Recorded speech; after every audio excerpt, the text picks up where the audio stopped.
ਖੰਨਾ ਵਿਖੇ ਮਹਾਰਾਜ ਅਗਰਸੈਨ ਜਯੰਤੀ ਅਤੇ ਅਗਰਵਾਲ ਪਰਿਵਾਰ ਮਿਲਨ ਸਮਾਰੋਹ ਦਾ ਆਯੋਜਨ ਸਮੂਹ ਅਗਰਸੈਨ ਸਮਾਜ ਅਗਰਸੈਨ ਜੀ ਦਾ ਜਿਹੜਾ ਸਿੱਧਾ ਕਨੈਕਸ਼ਨ ਸੀ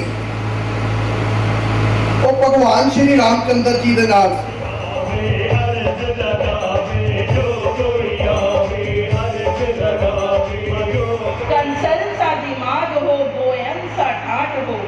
अगर सब साथ हो तो सारे संसार में अग्रवालों का राज हो, अग्रवालों का राज। नमस्कार, पंजाब लाइव 18 न्यूज़ विच आप दा स्वागत है। ਤੁਸੀਂ ਦੇਖ ਰਹੇ ਹੋ ਤੇਜ਼ੀ ਨਾਲ ਅੱਗੇ ਵਧਦਾ ਹੋਇਆ ਚੈਨਲ ਹੌਸਲਾ ਸੱਚ ਕਹਿਣ ਦਾ, ਸੱਚ ਦਿਖਾਉਣ ਦਾ। ਖੰਨਾ ਤੋਂ ਤੇਜਿੰਦਰ ਸਿੰਘ ਆਰਟਿਸਟ ਅਤੇ ਓਮਕਾਰ ਸਿੰਘ ਸੱਤੂ ਦੀ ਖੰਨਾ ਤੋਂ ਵਿਸ਼ੇਸ਼ ਰਿਪੋਰਟ। ਖੰਨਾ ਵਿਖੇ ਮਹਾਰਾਜ ਅਗਰਸੈਨ ਜਯੰਤੀ ਅਤੇ ਅਗਰਵਾਲ ਪਰਿਵਾਰ ਮਿਲਨ ਸਮਾਰੋਹ ਦਾ ਆਯੋਜਨ ਸਮੂਹ ਅਗਰਸੈਨ ਸਮਾਜ ਵੱਲੋਂ ਕੀਤਾ ਗਿਆ ਅਤੇ ਮਹਾਰਾਜਾ ਅਗਰਸੈਨ ਜਯੰਤੀ ਬੜੀ ਸ਼ਰਧਾ ਧੂਮਧਾਮ ਨਾਲ ਸਥਾਨਕ ਅਟਵਾਲ ਪੈਲਸ ਵਿਖੇ ਮਨਾਈ ਗਈ। ਇਸ ਸਮਾਰੋਹ ਦੇ ਮੁੱਖ ਮਹਿਮਾਨ ਵਜੋਂ ਸ਼ਿਰਕਤ ਕੀਤੀ ਹਲਕਾ ਵਿਧਾਇਕ ਤਰਨਪ੍ਰੀਤ ਸਿੰਘ ਸੌਂਦ ਨੇ।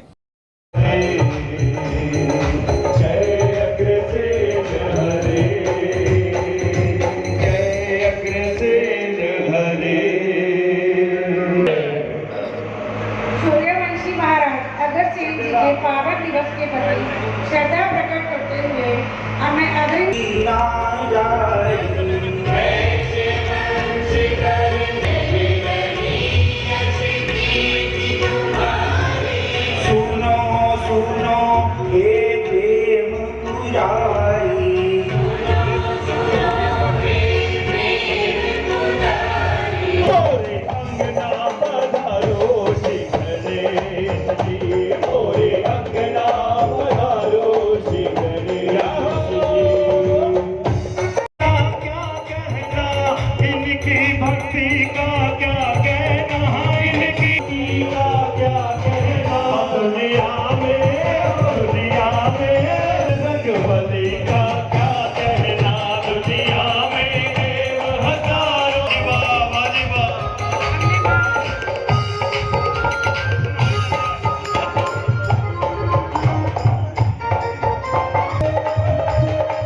महाराजा अगरसैन महाराज की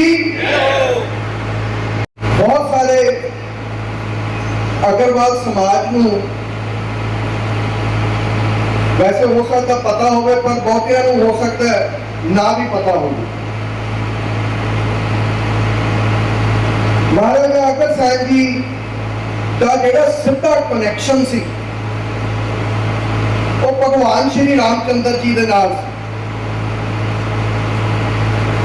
किन्ने पता कि अगरसैन महाराज भगवान श्री रामचंद्र जी के वंश चो सीगे। काफी सारे ये भी पता हो कि कितनी पीढ़ी चो सी, पीढ़ी किनू पता कितनी चो सी।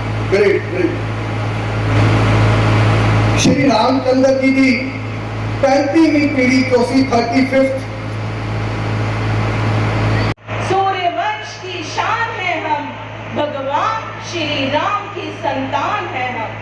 हाँ, जो मैंने कहा वही सत्य है, शाश्वत है, प्रमाणिक है, शास्त्रों में, धर्म ग्रंथों में वर्णित है। बड़े गर्व का विषय है कि हम महाराज अग्रसेन जी की संतान हैं, अग्रवाल हैं, अग्रवाल हैं हम। जरूर हमारे द्वारा किसी न किसी रूप में पुण्य कार्य किए होंगे जो हमें अग्र समाज में पैदा होने का सौभाग्य प्राप्त हुआ। महाराज अग्रसेन जी का जन्म क्षत्रिय कुल में हुआ। धार्मिक मान्यता अनुसार महाराज अग्रसेन जी का जन्म सूर्यवंशी महाराजा वल्लभ सेन जी के अंतिम काल और कलयुग के प्रारंभ के करीब 5148 वर्ष पूर्व हुआ।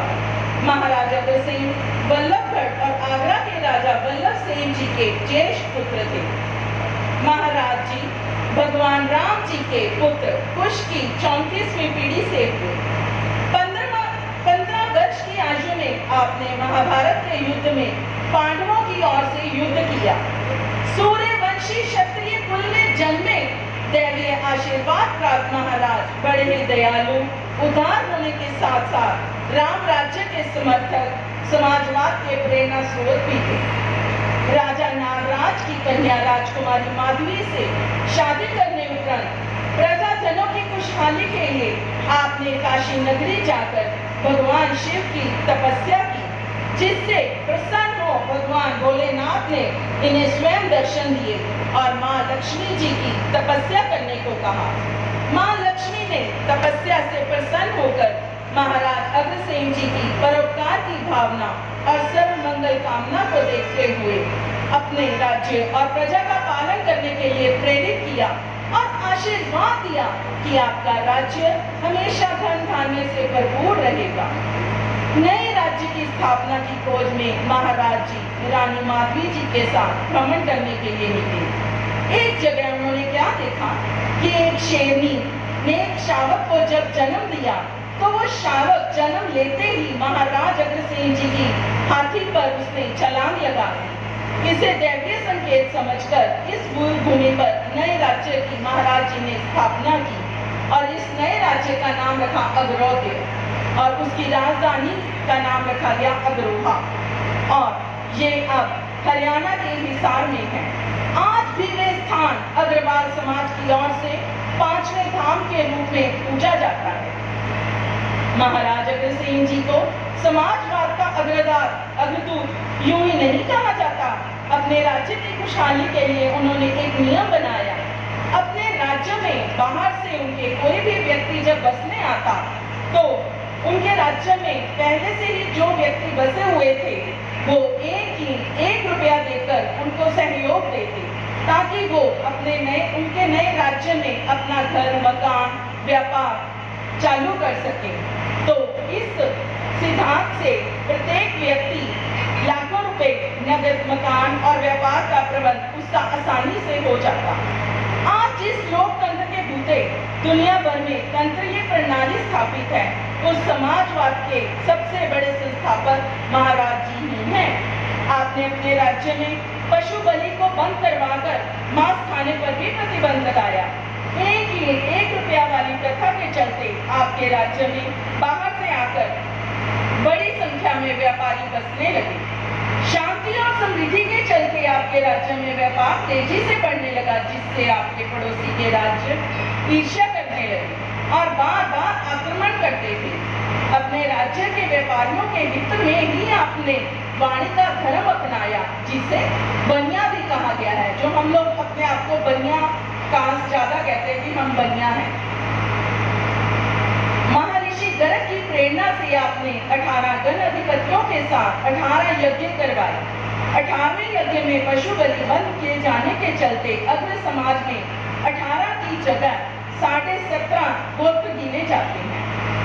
एक सर्वे के अनुसार आज अग्रवाल समाज की कुल जनसंख्या देश की जनसंख्या का मात्र 1% से भी कम है, लेकिन देश के कुल इनकम टैक्स का 25% हिस्सा अग्र समाज देता है।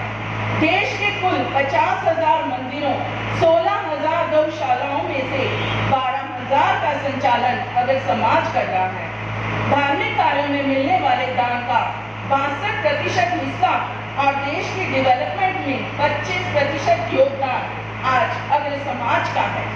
आज महाराज अग्रसेन जी के दिखाए मार्ग पर चलते हुए इस समारोह को करने वाले सभी आयोजक बधाई के पात्र हैं। मैं अपनी ओर से सभी संस्था पदाधिकारियों को तहे दिल से आभार व्यक्त करती हूँ, जिन्होंने आज पूरे अग्र समाज को एक मंच पर लाने का कार्य किया।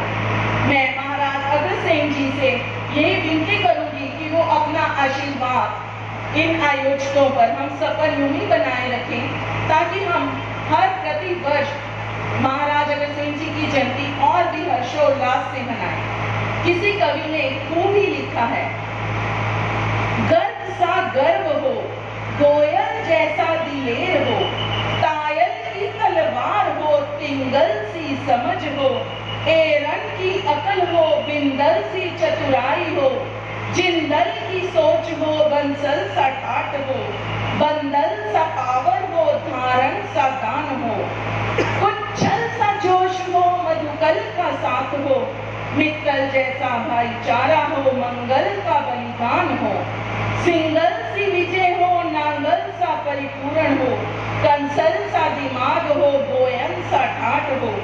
अगर सब साथ हो तो सारे संसार में अग्रवालों का राज हो, अग्रवालों का राज हो। जय श्री राम।